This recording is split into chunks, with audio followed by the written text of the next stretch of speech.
ये तस्वीरें हम आपको सीधी दिखा रहे हैं।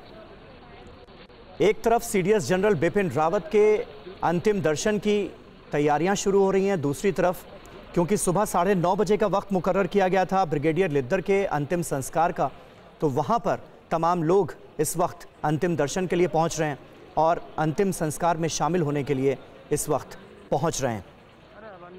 ब्रिगेडियर लिद्दर को, जैसा कि राज्यवर्धन राठौर भी कह रहे थे, कि मेजर जनरल के तौर पर उन्हें प्रमोट किया जाना था और बेहद महत्वपूर्ण सहायक, देश के सीडीएस जनरल बिपिन रावत के बेहद महत्वपूर्ण सहायक के तौर पर वो काम कर रहे थे। और हम सब ये जानते हैं कि सीडीएस जनरल बिपिन रावत का तीनों सेनाओं के कोऑर्डिनेशन को, आपसी कोऑर्डिनेशन को बढ़ाने में कितना अहम रोल रहा है, कितना अहम योगदान रहा है।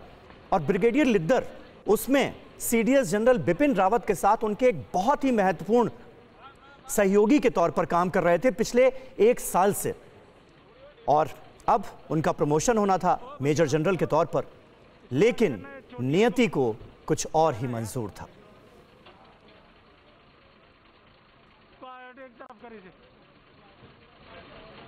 उसको भी कर।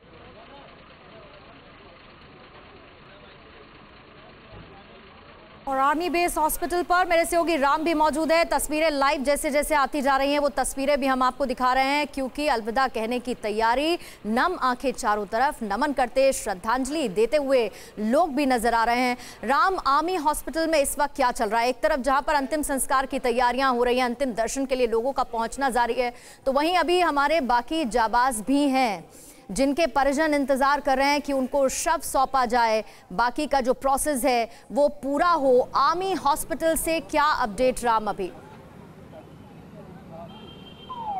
पूर्णिमा, आर्मी जो बेस हॉस्पिटल है, मैं यहाँ पर मौजूद हूँ। इस वक्त देख सकते हैं इनकी तैयारियाँ चल रही है। कुछ ही मिनटों में सीडीएस का पार्थिव शरीर, उनकी पत्नी मधुलिका का पार्थिव शरीर यहाँ से ले जाया जाएगा और उनके आवास पर जाएगा। इसके बाद आप देख सकते हैं यानी कि पूरी तरीके से तैयारियाँ चल रही है और जो ट्रैफिक की व्यवस्था पुलिस यहाँ पर बनाए हुए है, यानी कि आप देख सकते हैं जो पूरा एरिया है, यानी कि जो बेस हॉस्पिटल के आसपास यानी कि जो सेना के जवान तैनात हैं, और वहीं आप पीछे देख सकते हैं यानी कि पूरे यानी कि जो ट्रैफिक पुलिस और तमाम अधिकारी यहाँ पर मौजूद हैं, यानी कि जो उनके पार्थिव शरीर को ले जाने में किसी तरह की कोई बीच में अड़चन ना आए, इसी लिहाज से यानी कि जो सेना के जवान लगाए गए हैं और सिक्योरिटी के लिहाज से देखते हुए यानी कि दिल्ली पुलिस मुस्तैद है और तमाम अधिकारी दिल्ली पुलिस के पूरे एरिया के अंदर के लगाए गए हैं। पूर्णिमा, तस्वीरें आप देख रहे हैं, बेतहाशा दर्द।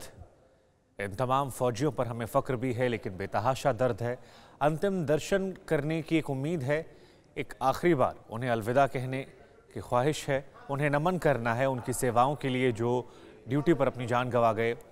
जी द्विवेदी साहब लगातार हमारे साथ बने हुए हैं। सर, ये तस्वीरें जैसे जैसे कल से आनी शुरू हुई हैं, चाहे उन बेटियों का दर्द हो, उन परिवार वालों का गम हो, देश के प्रधानमंत्री की तस्वीर हो, आम लोगों की तस्वीर हो, सोशल मीडिया हो, हर कोई गमगीन है, बेतहाशा दर्द है। सर, एक तरफ फक्र है इन पर, लेकिन दूसरी तरफ ये दर्द और ये विदाई की तस्वीरें सबको भावुक करने वाली है। बिल्कुल ठीक है, क्योंकि ये समय ऐसा है जिसका हम वर्णन नहीं कर सकते।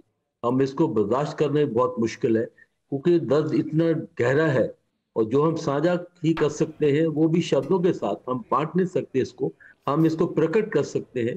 और आप यही नहीं कि उनके निजी परिवारों के साथ उनके बहुत ही शुभ चिंतक थे, उनके प्रशंसक थे, उनकी बड़ी पॉपुलैरिटी थी, और ये सबको देखकर मैं ये कह सकता हूँ कि हम इस समय पर इतना ही कर सकते हैं कि प्रार्थना करें कि वो जहाँ भी हैं उनकी आत्मा को शांति मिले, और साथ ही साथ जो इतिहास रचा है हम उसको याद करें और उसी के ऊपर आगे भी चले, क्योंकि यही हम सबसे अच्छी जो हम उनकी याद में